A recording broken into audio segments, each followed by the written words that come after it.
and your St. City and around the world, welcome to another episode of Chicago's Intellectuals Podcast.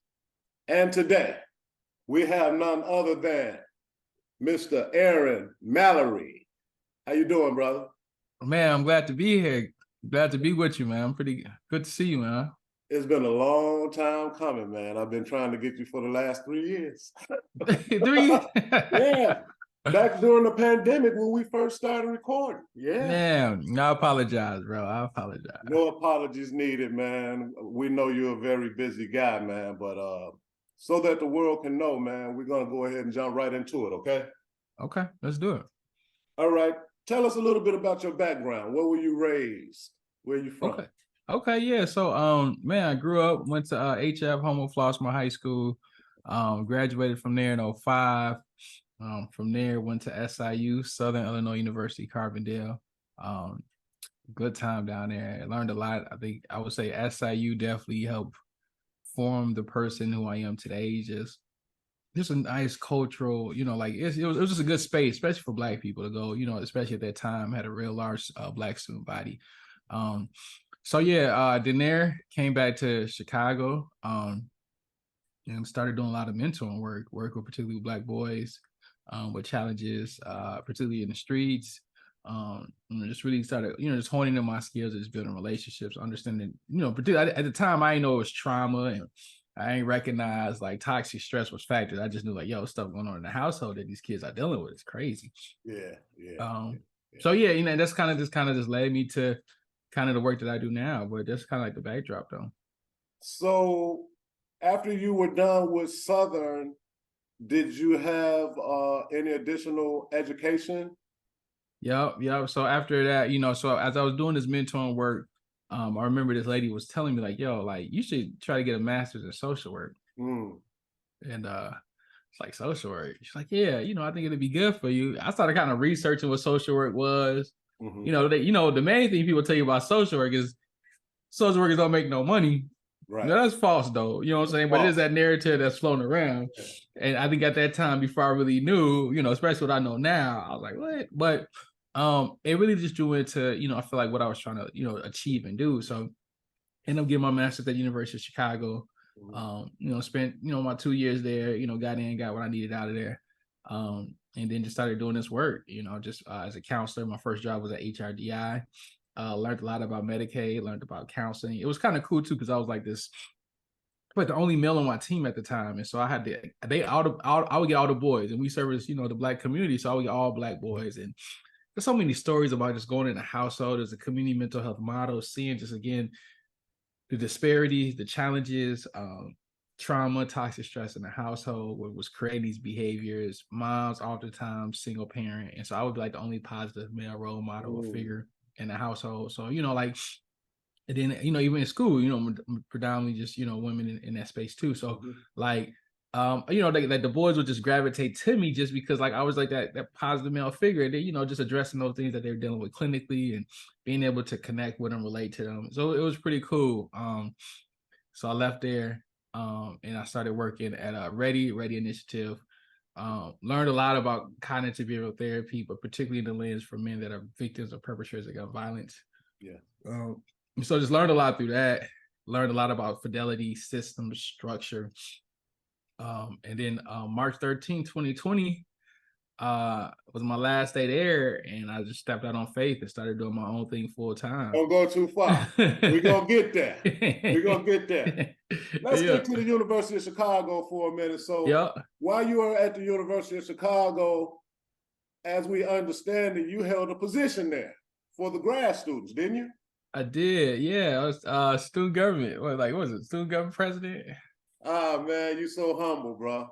You so humble because you was the president of the student government of the grad students at the University of Chicago, which is a top 5 school in America and top 10 in the world.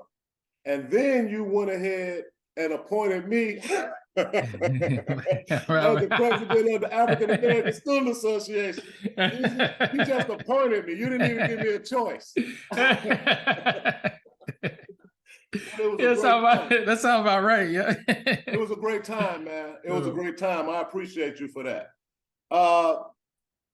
What are your yeah, we had a values? good time. I forgot we did some good stuff with that. I remember we had that movie event that we did. Yeah, We had a yeah. whole week of events. Yeah, Vince. Yeah, I'm like in memories now. Yeah, yeah, that was Yeah. good times, bro. You did your thing with that, man. So, what are some of your values, Aaron? That's a good question. I don't think nobody's ever asked me that before. I don't think I've ever sat down and really reflected on that. Faith, I would say God, faith, spirituality, like just just that whole notion of just like my faith is a driving point of my values. I think I try to use that to guide my principles and what I live by. Yeah. Um, family, think particularly like my wife, my daughter, those, they also play a role in kind of how I view the world now and how I move. Um, economic prosperity, if that Yes, sir. falls in, I think for me, how do like I really value the ability for Black people to work together. And I try my best to try to find a way to circulate if I'm doing a rehab or if I'm the people that I employ, the ideas that I have. Sometimes I want to spend more money if I can ensure that it's going to allow um, the dollar to circulate, and things that I can Economically control. feasible, right? Yeah, yeah, but sometimes I just be tripping sometimes. But like I mean, for me, it's like I think we got to be willing to invest in each other, and like I got to model that and live by that. You know what I'm saying? Like I ain't perfect, like I mean, I try to be very conscious of that, and I think that's a value that I have. And then I think my last value is that you can do whatever you put your mind to, and the power of ideas and fruition. I think that's the core of where I'm at right now. It's like, yo, these ideas that I have, they can manifest. And now I am like, that's my life right now. It's like, bro, I have a hunger to see my ideas manifest. Like that's what get me excited. You know what I'm saying? Like that's, like even when I go out, like it's more like, and let me know when I get on a tangent, bro, because I can get on the tangent sometimes. But We like even need for you me, on one like right now. Go ahead. my yeah, like even my values, like turning up ain't that don't value like that. They, you know what I'm saying? Like that don't would give me like I like just being around intellectuals or people who are like minded who just like you know what I'm saying? Like that's my entertainment now, right? People, you know what I'm saying, who I could just like vibe with, who have a desire for more in our community or in our space, or looking to subscribe to that, want to know, right? So, and that I think, but that so if we talk about values, like all those things encompass stuff. So that's the perfect segue for my next question. Where'd you get your mindset? Who were some of your early influences? Man, it's another good question, bro. You coming with them today? God, I think just like all these ideas and everything, definitely, this mindset is all day God first, right? Like gotta put him at the forefront. That's and then I think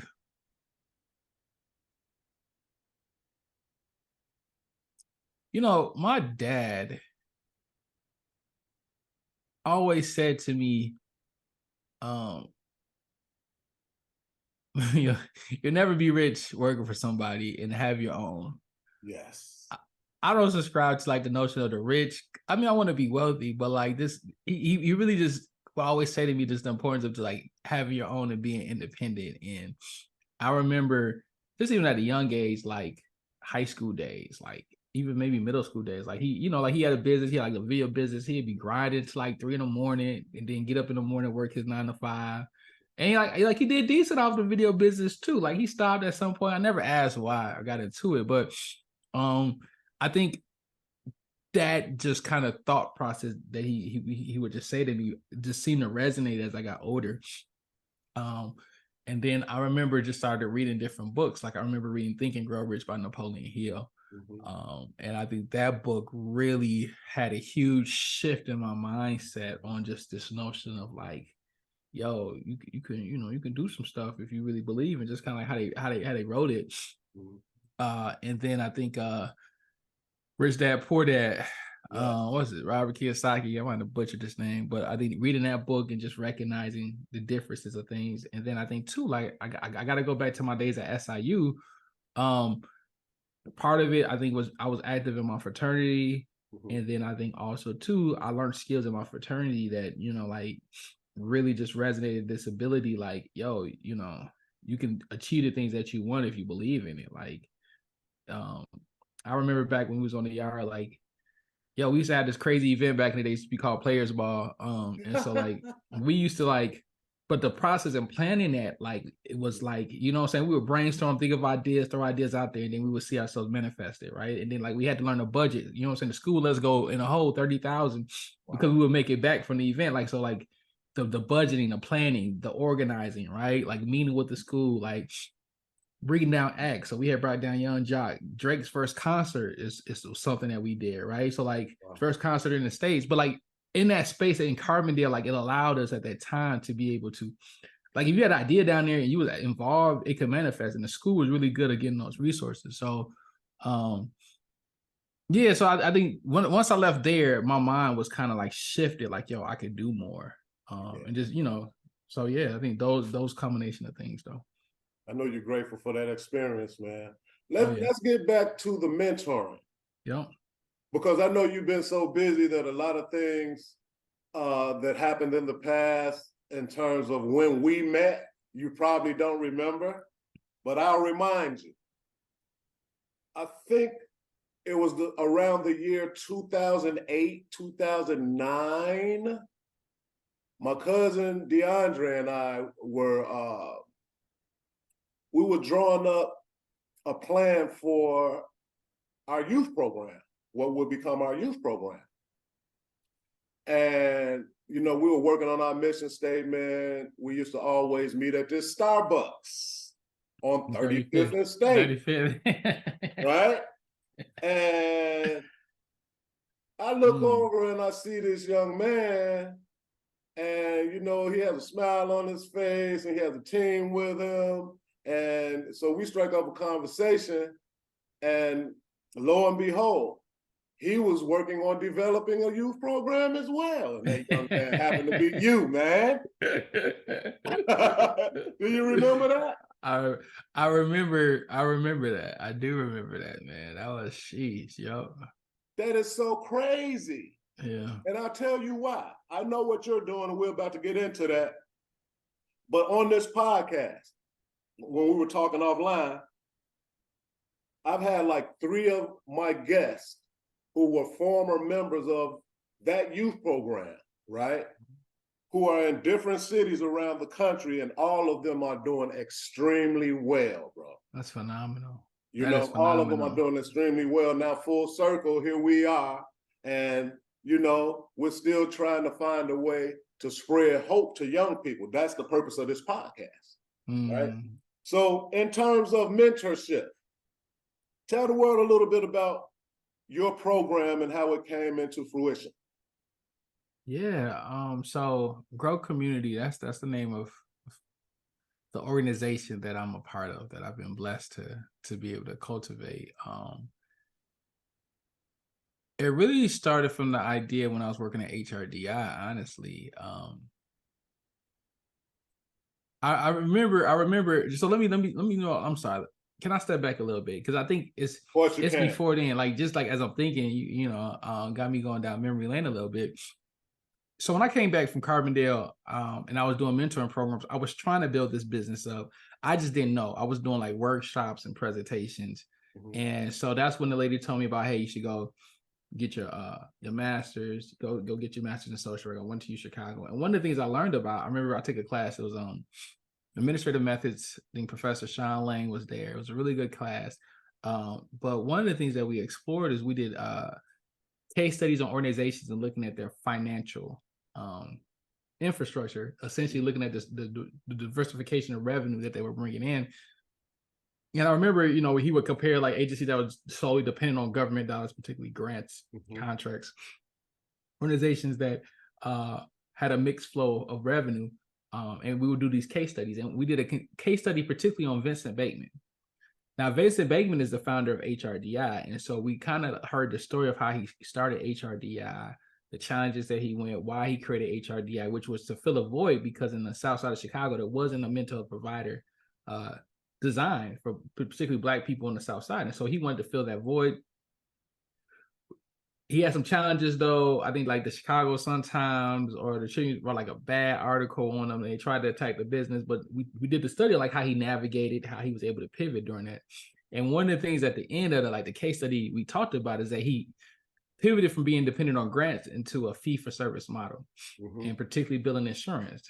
And so like when I learned about that, I'm like, oh, billing insurance.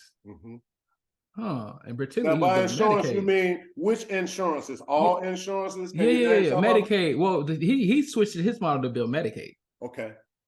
And so I instantly became interested in this idea of like, yo, billing Medicaid. Like, okay, let me learn more about that. And so, I kind of took some classes about it, learned a little bit about it. But when I graduated, like I knew I wanted to work at HRDI. Like I was like, yo, I'm trying to work at HRDI so I can learn how they bill Medicaid and how they do this clinical component. So like, and I want to say the job fell in my lap per se, but like they had an office on 114th Street. They still do. I lived like on 111th and Vernon. I used to ride my bike up to there, try to network with people. Eventually I got the job, right? But that was the only job I applied to. And there I learned about Medicaid and its billing. So like the ideal of Grow Community really came from when I was working there and I started seeing this need of like, yo, like I'm the only male clinician on my team. All these boys need help and support, and there's a shortage. And I'm like, yo, what Grow could become is a clinical mental health site where we have Black male clinicians to fill the void of the boys and men in these community, with the idea of like, hey, now they have somebody that look like them, they can connect to them. A mom can be like, yo, my son has somebody that he can talk to that looks like him.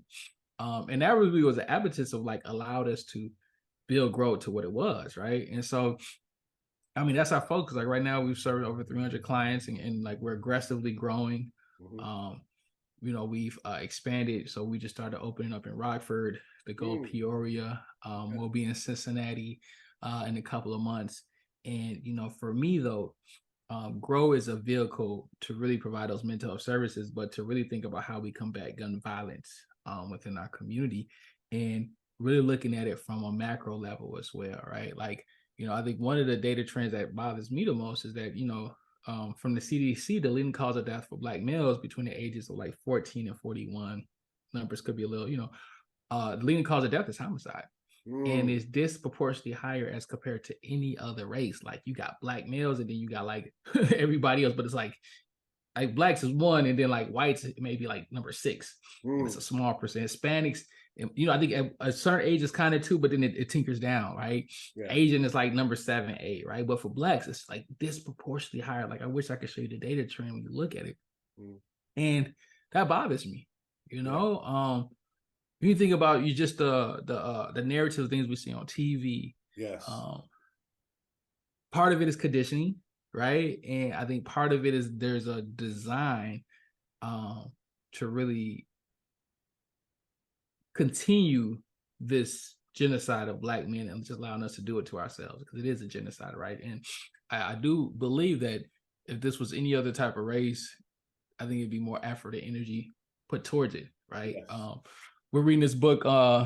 We actually, before I came here, we was in a study group. It's called Black on Black Violence, the Psychodynamics of Black Self-Annihilation in Service of White Domination by Dr. Amos and Wilson, right? So we're doing we're doing a book club on that right now. I got my staff in there, some other people in there, and we just like reading and like really trying to educate ourselves. And so for me, I think what Grow is really it's a springboard to really think of how we can be creative, because it's not just a one thing. Like this is a very complex issue when we talk about gun violence, and you got to really peel back the core of the factors that contribute to it, because there's so many things to really get to how we find an antidote. Like I'm always telling myself is I'm trying to find a cure to gun violence, right? Like how do we like my goal is that when I leave this earth, that number of homicide is not the leading cause of death for Black men. Like that, you know what I'm saying? Like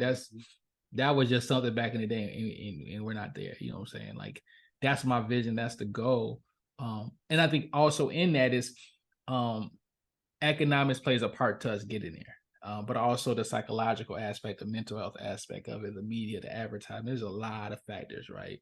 But that's the goal, right? But in the interim, what we do now is we provide counseling services. We have some housing services for men that come home from prison. We have a workforce program for men that are coming home from prison. I think the other part too is that, we represent 13% of the population, but about 45% of individuals that are incarcerated and locked up.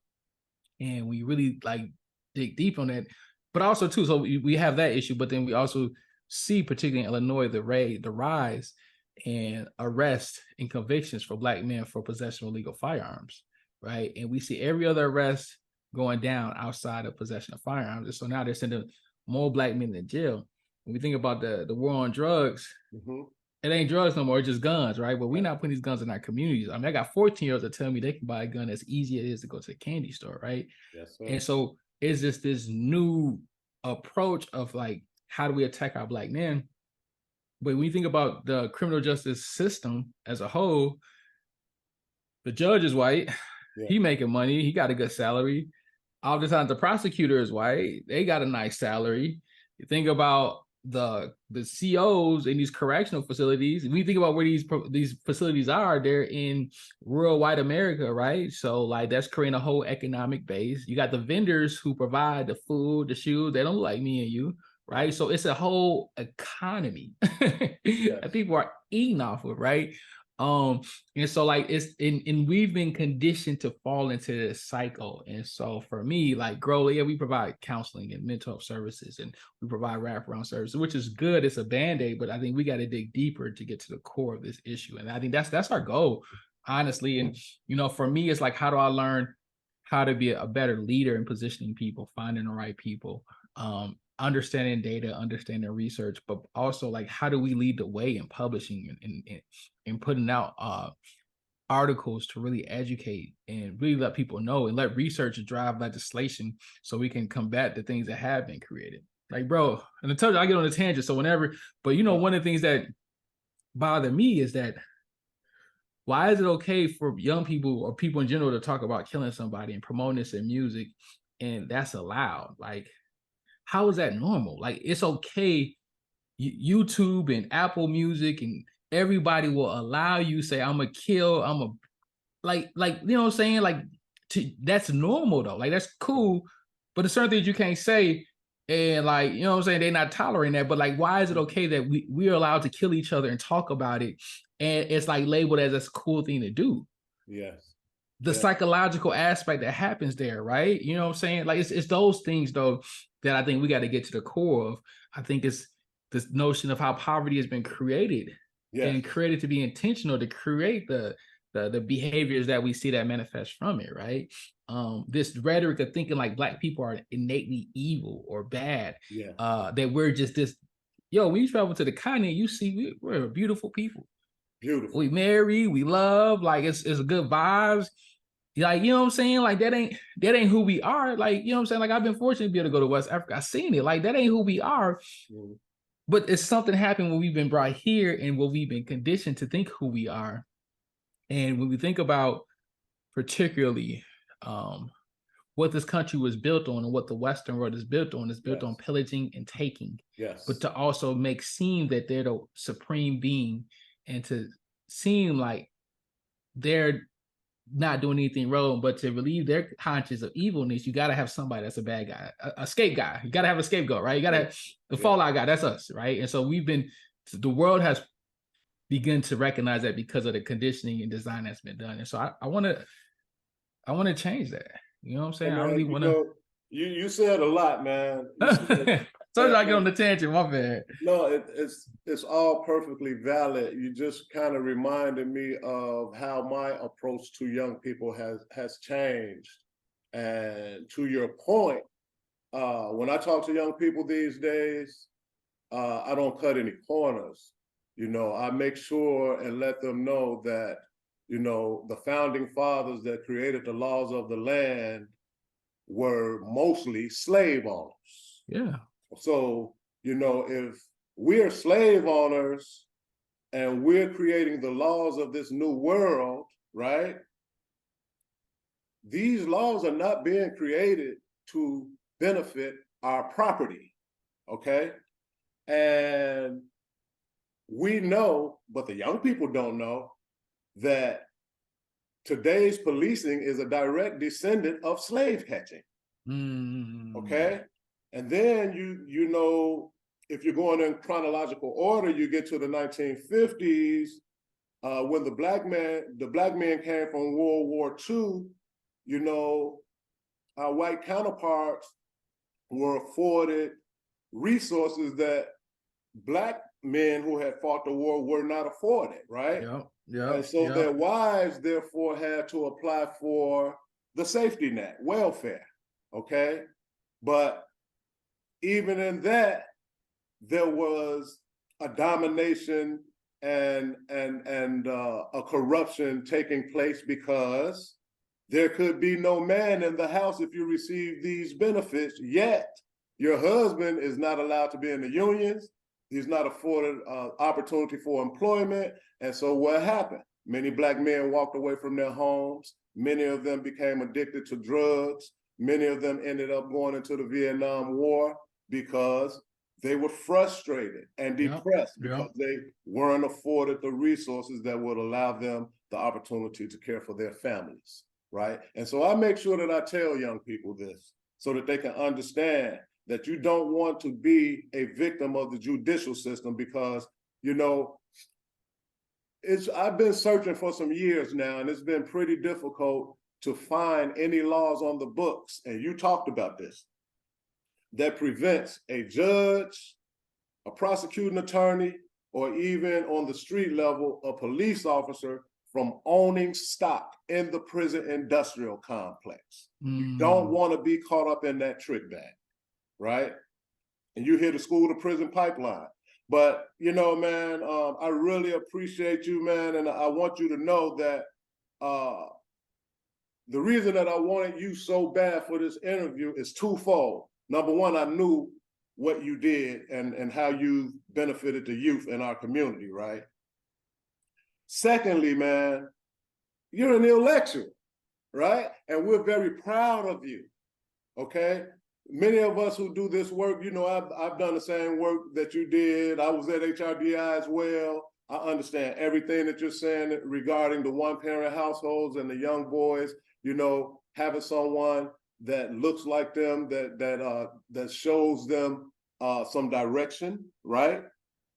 And so we just want to celebrate you, man, and give you your flowers. I know you're not done, but sometimes we need to know that we appreciate it. So that's the second reason that I wanted to have you so bad, man. Listen, I remember being at your facility probably about a year ago, and you were giving me a tour of your facility, and upstairs on a wing of your facility, you said that you designated for returning citizens. And you specifically said to me, I want the worst of the worst. Can you expound on that? Yeah, I know. I remember that. Yeah, so I want to help people who everybody else has given up on. For transparency though, so I opened up that facility, the upstairs, and I had designed it initially for young people 17 to 21 that are in the care of Department of Children and Family Services, who are either coming home from prison or on probation. And I remember I said I want the most challenging ones, and God heard my prayer and He gave it to me.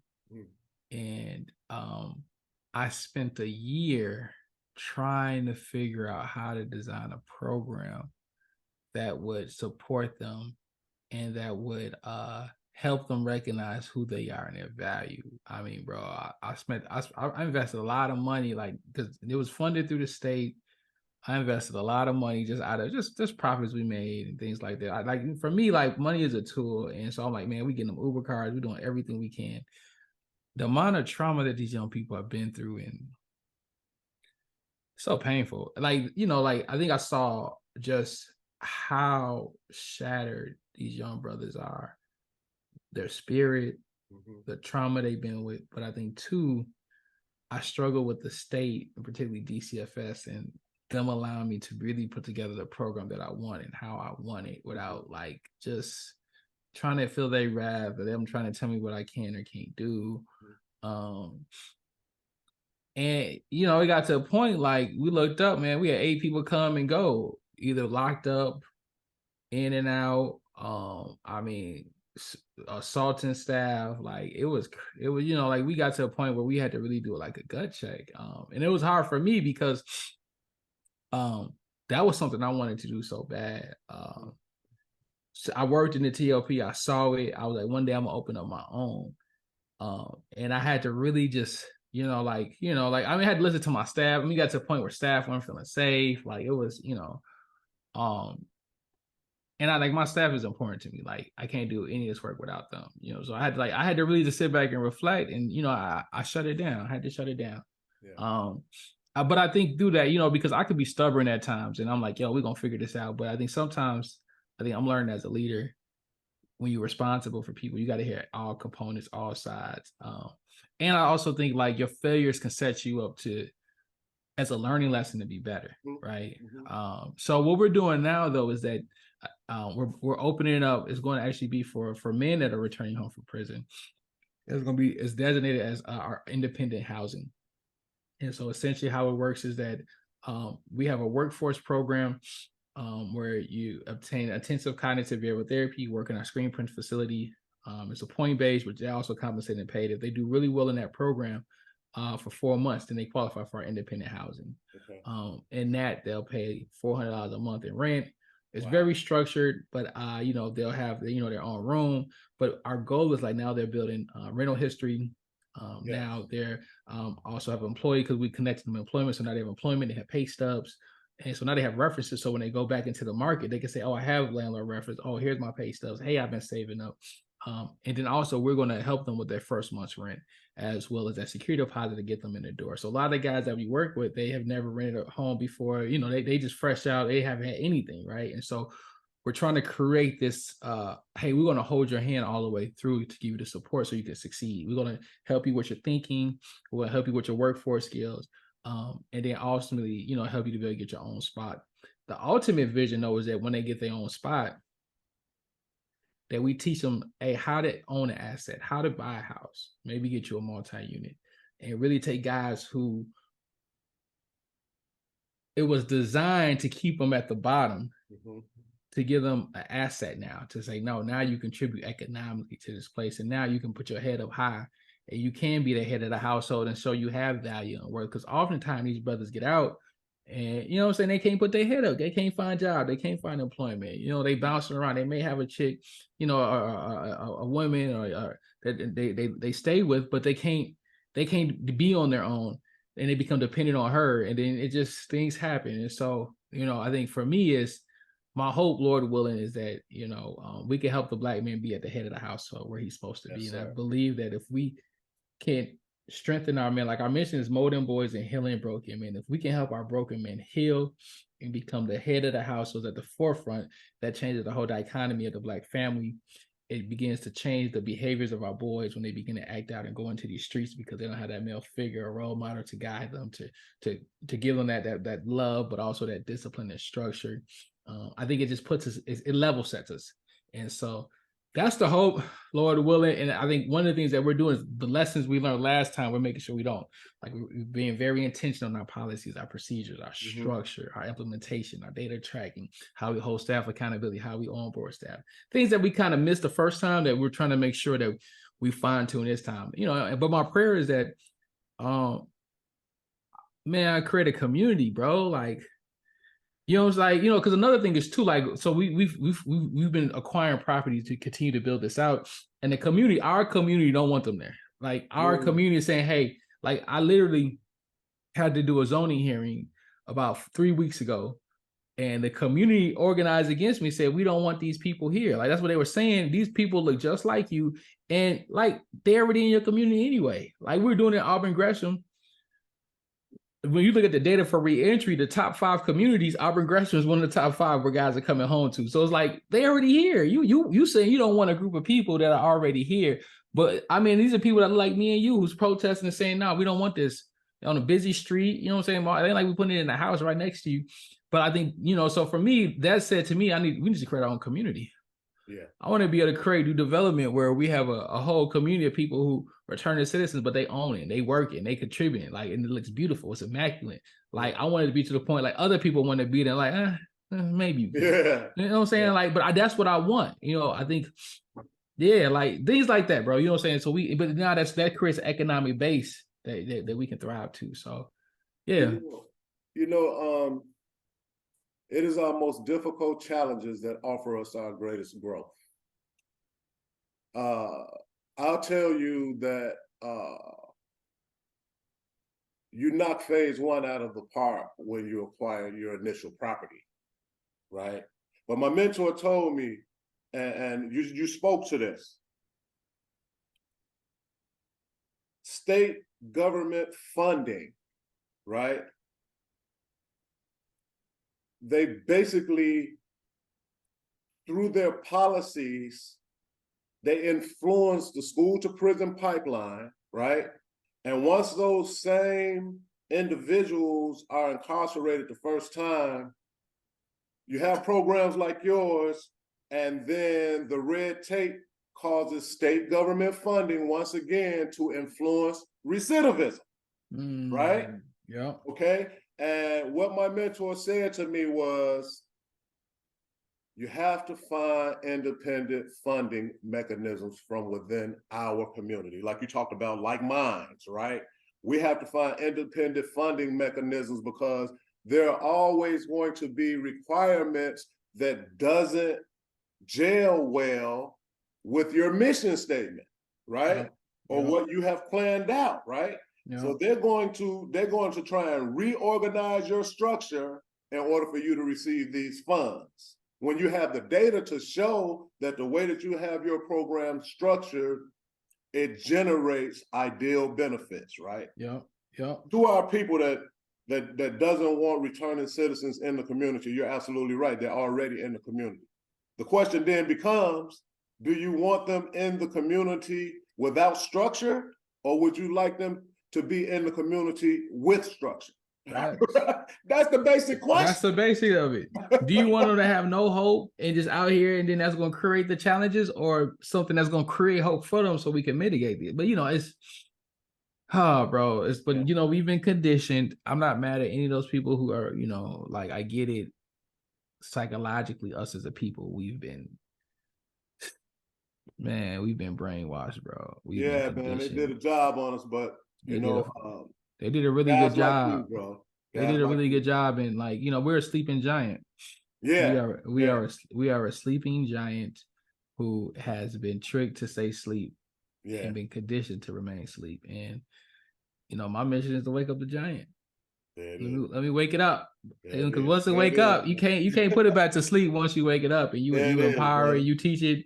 So I just need to be able to wake it up. If I could wake it up, we're gonna shake this up. And that's for the diaspora. That ain't even just for America. I think it's the diaspora as a whole. I think we could be very powerful.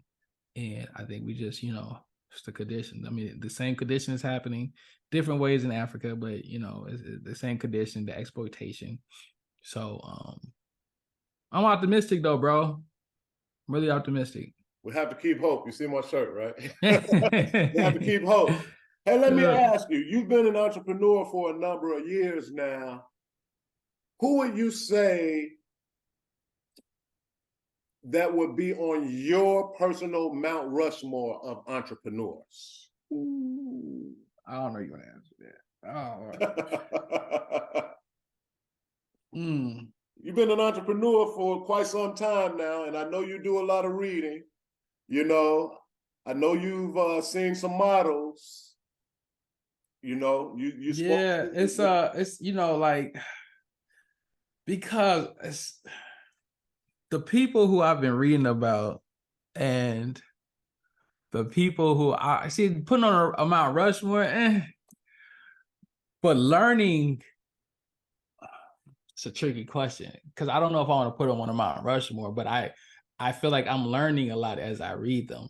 But they're not people who I say I look up to, but I do I'm learning their business principles, and I don't agree with all of them, but I do see how if it was used for good, it could be powerful, if that makes sense, right? And a lot of these people don't look like me and you. That frustrates me, and I go through this battle in my mind sometimes. But I'm trying to learn their ability to do things on a massive level, on a macro level, which I feel like if we're going to create change, we got to learn how to do things on value. Volume, the output got to be volume, right? So but the people like in transparent who I've been reading, like right now I'm reading about Henry Ford. And I think what I'm getting from him is just the creation of the Model T, the process and how he did it, and how he was able to get and push this out to volume. But one of the interesting things about him that I'm learning too is he created the $5 day, and he was one of the first employers to really pay his employees at a way higher market rate than anybody else. And he had a department of like sociology or psychology where he would have pamphlets on like, hey, this is what cleanliness is and this is not. You take your kids to the doctor, you brush your teeth. Now again, this is the early 1900s, right? The importance of having moral beliefs, right? He would have like a group of people that would go to his employees' houses, just do like a pop-up, like, hey, is your husband abusive? Is he domestic? Like it was all about like, hey, if you want to get this dollar amount, you need to uphold yourself as somebody that's a positive individual society, right? And so like this, some people say it's like socialism, but I like this notion of paying people what they're worth at a higher rate, and he called it profit sharing, and he didn't exploit his people. He was big on like, of course we hear about the assembly line, but just the innovation of that and how he even thought through like, hey, well, my people aren't performing, what do I need to do to get that tick? And then like the statements he made, like, well, if my employees are just making bare minimum and they can't enjoy the pleasures of life, but they're working hard for me, then what are we really doing? So like, I think those type of things, as I think about growing my business, I want to subscribe to, and making sure that I take care of my staff. And as we do programming, how do we help using employment as a way to help people, particularly our guys coming home, to get that structure. So so that's what I take away from Ford, so I'm reading him now. I just read about Rockefeller. That man was a white privilege is real. A tyrant. But what I would take from him is that he did start from very modest means, and he sees the moment in a monopoly in oil, right? Like, I mean, he's an oil tycoon. He refinery, distributed it. He did it at a high level across the country at a time when oil was coming new. And so like the frustration for a lot of people is that he was a monopolist and he controlled and he used a lot of different inappropriate means to do it, which I don't subscribe to that.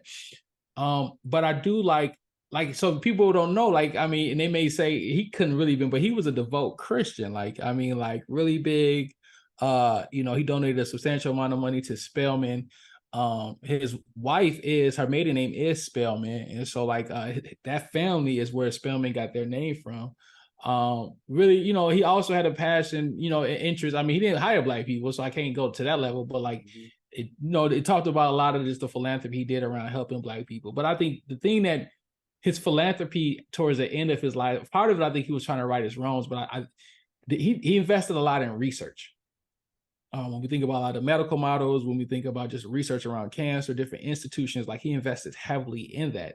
And for me, I subscribe to being able to use money to invest in research for our culture and for our people. Yeah. And so being able to have means, but seeing that the power of what you have money and you invested in research and things like that, how that can create change for the masses, which the school we went to, he's a founder of that. Like he what I'm saying? Like University of Chicago is a byproduct of Rockefeller. He's one of the original chair people on there, invested. He kept U Chicago afloat for many years before he got his footing. So that's somebody else. I read Bezos this year too. Jeff Bezos, just a different guy with a different vision. I think you know, we all know about the story of Amazon, but Amazon wasn't always hot. So I think, you know, for him, what I'm learning is just that the power of technology. And for me, this thing about how do we use technology in the social service, social work space, how we can use data to be more intentional. And then, you know, Sam Walton, the founder of Walmart. I read his book too. So again, like these are all white men, and it's like, Aaron, what the hell? You subscribing to this? Well, you said you wouldn't put them on a Mount Rushmore. Now I wouldn't, you know, like right? it ain't my Mount Rushmore, right? But I, you know, like, so let me go to Sam Walton. But Sam Walton, founder of Walmart, and just again hearing the story of how he built Walmart up, and again, just had a vision of providing a product at a high level of quality. Even Walmart has what Walmart is today. But one of the things I got from his book that I'm applying to my life is that he built Walmart by getting a small plane and being able to start in Arkansas. He used to fly from one city to another city in Arkansas so he could be home for dinner. And I'm like, yo, that's kind of genius. Like, I'm finna be in Cincinnati. If I could fly myself to Chicago and then fly myself, you know, to East St. check out a site, or, you know, we open up in Rockford, go to Rockford, fly out there real quick and then be home for dinner, fly over Ohio, Dane, and as we continue to grow, I'm gonna save a lot of time. So like, that book planted the seed in me about like, yo, it's realistic. You can't just fly yourself around. You know, so, but I think I've been in, I just got, so me and Obari, Carmen, man, we do this book club. So we kind of go back and forth because it's like, I believe that economics play a role in creating change for our people. Definitely. And I don't wake up every day and say, man, I want money. I wake up every day saying, man, Lord, help my ideas come into fruition. But I'm cognizant of the fact that you need money to create change. And you need money because money is a tool that allows you to be able to do the things that you need or invest in ideas that you have. And so for me, is I've been reading about people who were very successful in being able to attract those dollars. I don't subscribe to their ideologies and their thoughts because a lot of them just did it for self, right? Like, you know what I'm saying? At the end of the day, there's, you know, I think Rockefeller at the end of his life, or like the second half, I think he had some good intentions with the philanthropy he did, but I want my work, the money that I make from my work, to be based off of helping a substantial amount of people. And the money that I'm able to make, I'm able to invest it back into our community to create the change. And so I need to learn how to gravitate or attract those type of means to me, because the type of lifting that I want to do on a macro level is not going to be a cheap penny. And I want to be able to do it in a way to be self-sufficient, where I don't need to be dependent on, man, if I get this grant or not, if I get this contract or not, oh, I got to be careful what I say, because if I don't, it might take this. I need to be in a place where I can say, yo, those people have been able to control their destiny and create legislation, again, for themselves or their interests. But I want to push legislation for our people that's going to help our people. And I want to be in a base where I'm like, yo, I don't need you. I do this because I can. Like, I control my destiny. I got God. That's all I need, right? And to be able to build that type of base, I think oftentimes we don't move because we're scared, because we're dependent on something, right? And if I can build the dependence where there is, like, I'm independent. I don't need anything except God. And financially, you know, like, okay, cool. We still gonna invest in these commercials and put this content out here to change these kids' minds about how they acting. We still gonna put out this stuff on these billboards. You can't stop me. I just want to be unstoppable. Like, I want to be to the point where the work that I'm doing, like, you can try to, it don't matter, like you can't stop the movement. And even when I'm gone, the movement still continues because people are inspired. And I've taught leaders, well, like, you don't need me at the end of the day. It's, if anything, without me, it's gonna be even crazier, because they be that much more empowered. Like, that's where I want to be at, bro. You know what I'm saying? Like, so yeah, man, I get it. No Mount Rushmore, but we're extracting the principles. We're taking the principles and leaving the personality. Exactly. But yes, you're absolutely right. We have to be able to position ourselves to have the agency to be able to move according to the data that we've collected without interference. I get it, bro. I mean, the world might not necessarily understand, because we've engaged in research and we understand what data means, what scientific methods mean. But you're absolutely right. But back to Rockefeller, right? and University of Chicago. Fun fact, when I was getting ready to go to University of Chicago, is one of the elders who was in his late 80s at the time. You know, they were totally against me going to the University of Chicago for the reason that you explained about Rockefeller, right? And then there was other elders that said, you know, we've taught him and we have him well rooted in his culture. Would you rather have one of us in there, right? Or would you rather keep us out of there and not have any of the pertinent information that we need to stop the assault on us, right? And so that's how I ended up there. But some of the elders were against that, bro. So that was funny when you were saying that, because I definitely remember that. Listen, one thing that I definitely want to touch on is how you nurture your staff, right? As a leader, I've witnessed you pour into your staff in ways that are not very common, especially in an organization like yours, right?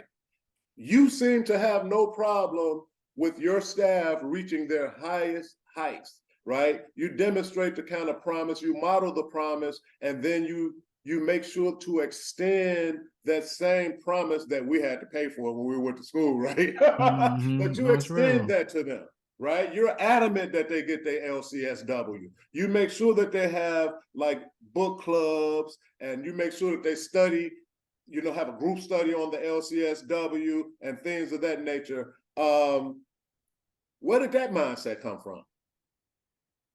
God, bro. Oh God, you know, I gotta give it to him first. Yes. I just feel like it's like, I don't know. This is like, I feel like God has given me this idea for a social experiment almost. Like, what if you pay your people really well and you invest in them and you show them how valuable they are? What's the output as compared to making people work super hard and you don't show no value? And I don't know, it's just like, I feel like, why not do something different? And I feel like if they know that I really do care about them and investing and giving them something, the opportunity, and they see my passion and genuineness, that they're gonna put 110% into this work, and you know, we can get closer to solving this problem, right? Like, it's just like a different way to think of it. That's directly related to what they're doing when you're not looking. Okay. All of the above, you afford them this agency. You pour into them, you nurture them professionally, right? When you're not around, they're going to do the right thing, as opposed to when someone is a miser and they're working them to death, right? As soon as you turn your back, you know, there's no telling what's going on. It's not going to be favorable toward you, though, and your organization. But the way that you have your structure that favors your organization and the overall mission, right? The overall mission. So I commend you on that, man. You should be celebrated for that. So let me ask you this, Aaron. What are you working on right now, man? You're about to leave town. You know, I probably wasn't going to even know you were gone, man. You were probably going to be gone, and I didn't even know it. I'm gonna be popping back, man. You know what I'm saying? I mean, I'm telling you, I'm trying to get my license, my pilot license, so I could just fly myself back here. So what do you got coming up? I'm finna be in a natty, man. Finna move to Cincinnati. Start this PhD program. Finna learn this research game, bro. Like, you know, I'm about to really, you know, like, my goal is, I got like a list of research ideas that I think will reinforce my theory on what's causing this notion of violence in our communities, right? And I want to be able to research, test these ideas, publish it, and educate the masses, and then push legislation.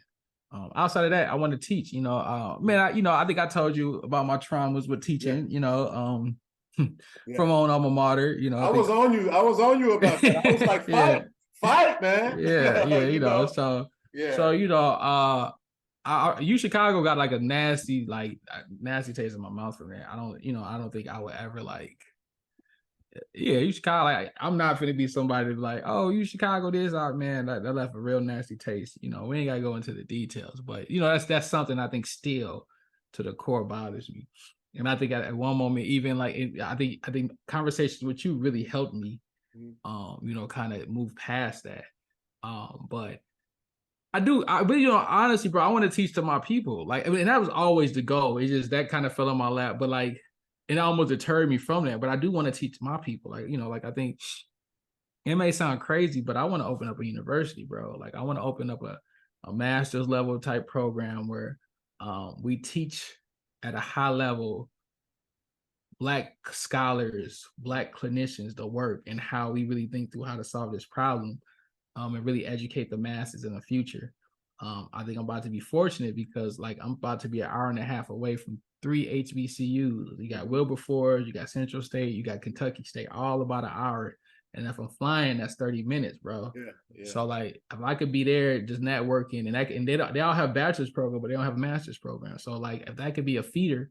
And I think the unique approach is that, we hiring like all the time, bro. So like, I mean, what university, is saying, hey, you could work for somebody, right? Yeah. So like we're essentially be able to build up our talent base. And then we're always hiring this a need. Bro, we hiring you over here. You know what I'm saying? You graduate, you got a job, guaranteed, because we already got that arm, right? Yeah. So, and it's an institution that's research-based by Black scholars who are out here putting this type of publications, like just changing the narrative. Like we're going to own our spaces. We're going to own the literature. That's why I'm going to get the PhD so I can learn this publishing game, learn this research game. But like, man, just change it. Like I want to create the Wakanda of business. Like, yes, you know what I'm saying? Like just Black excellence. Like people think like, they see us like, anything is possible. Like, I want people to see like, bro, like, like, I don't know.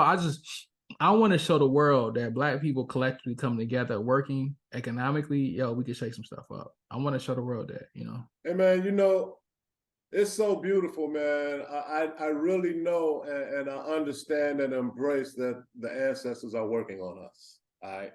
Look at the irony, right? Look at the irony. We were starting our youth programs at the same time. We went to grad school at the same time.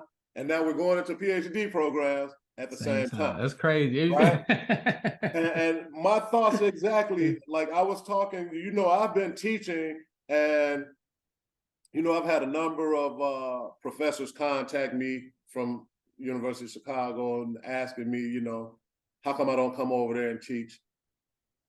I'm in a space where I have the discretion to help to develop first generation underrepresented students, right? And that's more fulfilling to me. I don't need to be in an elitist space and wear credentials on my sleeve.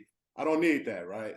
And so that's where I've been, but my mindset now is exactly what you've explained, is that, I've had significant teaching experience. Now I want to go and get the research game down. Although I have a research background because I was a McNair scholar, right? But I want to get the research game down so that people like you, my man Robert Motley, who we interviewed that I went to undergrad with, Floyd Stafford, Cashel Lewis, people like that, all brothers that come from low-income areas who have, excelled in their studies and they have significant life experience, right? We can come together as a conglomerate, bro. Man, facts. We've been talking about that for years, but I've heard you talk about opening a school. This isn't the first time I've heard you say that, and I just want you to know that I'm in full support, and whatever I can do, man, whatever you need, just let me know, man. For sure, bro. That's all good stuff, man. Let me ask you this. What kind of music do you listen to? It varies, man. I'm not like a big music head right now. I've been listening to this with my daughter. So what's that Spider-Man universe? I'm not even familiar with it. Yeah, so it's like it's a Black Spider-Man, Miles Morales. It's like a cartoon depiction of it. It's good, like especially for my daughter, because like she's seeing Black superhero, like this is what she growing up to. So she's subscribing to like this whole notion of power of being Black. So like I rock with Sony for putting that out, and the way they did a really good job. But it's a soundtrack. So that's like me and my daughter, like, what I'm saying? It's like a Spider-Man, like, like the soundtrack. So me and her, that's something we were vibing out to. we used to vibe out to Kanye heavy. That Donda, me and her used to like. That's my riding buddy. So like, you know, she's 6 now, but that Donda, me and her would ride to that. This is Christian artist Lecrae. I've been rocking with him. Yeah, Lecrae. I like Lecrae. Yeah, Lecrae's man. dope. So, He's dope. Yeah, man. I mess with Lecrae. You know, then like, you know, I love Cole, love J. Cole, Kendrick Lamar. You know, like those, you know, just I'm all about like something that's gonna give me, you know, content, bro. Like some substance. You know, something that's gonna help me think, help me, you know. But one of the things too that I've done this year is I've been intentional about like learning. So like even like I've been like all those books I was telling you about I read this year, those have all been audiobooks. Like when I'm driving, I'm trying to feed my mind. Like either I'm listening to a podcast, I'm listening to an audiobook. I told myself like, yo, I want to get to the point where I'm just learning and being intentional about getting stuff inside of me so I can become better. So like music for the most part for me is when I'm working out, just to kind of, you know, get that going. But yeah, like it's really this year's been all podcasts and audiobooks. And I think I low-key like it that way. Like, you know, like I said, like if it's some content, like some music that's gonna like get me uplifted or motivated or spend some, I'm definitely rocking with it. But yeah, that's kind of the space I'm in. You know, like I said, I was just gonna do it for a year, but I feel like I think this is gonna become a lifestyle, you know. Yeah, man. You're like a superhero too, man. So I just wanted to ask you what your musical taste was so that we can kind of humanize you a little bit. Hey, listen. This is my second to last question, man. How do you presently view dieting? Oh man, our diet. Oh yeah, yeah. Well, you know, our food is our biggest enemy, man. I mean, I think that nutritional part is huge. A lot of these heart disease, diabetes, a lot of stuff can be prevented just off of the food that we eat, man. Eating that swine, man, eating that pork. You know, but you also think, you know, particularly in our inner city areas, you think about fast food or what's available, you know, like what I could get in Rosen is totally different than what I could get in Hyde Park. Yeah. And definitely totally different than what I could get in South Loop just off of Uber Eats or, you know what I'm saying? Like, so I think diet is important, and extremely important, you know, so I'm pescatarian. So, and what does that mean for the world? Oh, we eat fish, you know, and that's it. You know, like, you know, we don't eat, I haven't had beef, chicken, pork. It's been maybe 6-7 years now. It's been a while, maybe longer. So yeah, you know, my wife is real health conscious too. So like she kind of pushed a lot on me and my daughter. So, you know, even pescatarian enough for us sometimes. We gotta, you know, but it's good at the end of the day, you know. So that diet is important, and working out is important, you know, just taking care of the body, being intentional about moving around. Well, your daughter, has your daughter ever had a hamburger? No. She's 6 too. So she act like she wanted. I'm like, come on, pretty. I call her pretty. Like, come on, I give you some chicken. No. I'm like, no, you can have it. I'm gonna be sick. I'm like, no, pretty. Nah, that's beautiful, man. So she'll try to talk. So I think it, like, you know, but I mean, you know, at some point she probably gonna want to experiment. You know, like, you know, for right now though, it's pretty cool. You know, when they're young, it's the best time. Like you know. I just wanted to highlight that, man, because I already knew that, right? I just wanted the world to know that. Hey, man, you know, we have our principles in our family structure as well. So listen, I know you don't smoke, but the final section of our interviews is always bring some weed. I got a story to tell, and I don't even smoke. Right? You know, we got a lot of people that still smoke. I mean, if that's what you do your thing. But I don't smoke. I know you don't smoke. But in this final segment, I always like to allow our guests to tell a story of their choice. Oh, man. And so for this section, you afforded the opportunity to tell a story of your choice. Oh man! I should have prepped for that one. No, we didn't want you to prep for it. That's the whole thing. A story of my choice. All right. Once it was this. It could be any story, right? Any story. It's your story. My story. It ain't got to be about me. Just a story, right? That's a story. Whatever you choose. I ain't said this story in a long time. It was once this boy, right? He probably may have been a teenager, maybe a little older, right? And he was like, "Yo, I really want to be successful. You know, I got all these dreams, these goals and aspirations." And he just was telling everybody, like, "Yo, what I got to do to be successful and to be able to fulfill my goals, my dreams and aspirations, right?" So he asked his mom, and his mom was like, "Well, just pray about it." He was like, "All right," but he just felt like it's got to be more. He went and asked his dad, and his dad was like, "I don't know, just maybe work at it." And he's like, "Okay." And one day he heard that it's a guru coming to town, and this guru is supposed to know everything. So he goes to the guru the next day, and he says, "Mr. Guru, you know, I really want to be successful, and I really want to learn how to bring my dreams and my ideas to fruition." And the guru is like, "Well, if you want to fulfill your goals, your dreams, and aspirations, meet me at the beach at 5 a.m." And it's like 5 a.m. He's like, "Yes, 5 a.m." So he meets the guru at the beach at like 5 a.m. And the guru's like, "Come into the water." You're like, wait, come into the water? Like, come into the water. So he walks into the water, and guru's a little further back. He's like, come into the water. So the young man, teen, however you want to frame him, he comes right next to the guru. The guru takes his hands and puts the young man's head under the water, and he just got his head under the water, and they're like, can't breathe. He got his head underwater for a minute. Yeah. He let him out, and the young man like, "What are you doing? You trying to kill me? What's wrong with you?" And the guru was like, "My friend, you were underwater. What were you thinking about?" And the young man is like, "I need air. I need oxygen. I need air. I need oxygen. All I can think about, I need air. I need oxygen." Like, "My friend, if you want to be successful and manifest your dreams and your ideas, you got to be thinking about them all the time. All the time. And if you think about them all the time, you'll find ways to bring them into fruition." Yes. And so, I just tell everybody, man, whatever ideas, dreams you got to be dreaming about them all the time. Like, all the time. Everything I talk to you today about, bro, I think about it all the time. Like, that's what my brain is. I'm always thinking about it. And I think the power of a thought is that if you allow your ideas and dreams, if you really continue to think about them and manifest them, and you keep thinking about it, you find ways to put the work in to make it happen. And oftentimes we think our ideas are limited or too small, or they never happen. But if you believe in it, and again, if you practice the art of keep thinking about it, you can fulfill what you want, Man. Hey, man, listen, man. That's an extraordinary story, bro.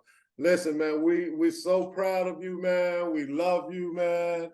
I'm always in full support of you. And I know you're in full support of us and what we're doing and everything, man. We're so glad to have you, brother. Keep up the good work, man. And let's stay in touch more, man, because we're on the same journey.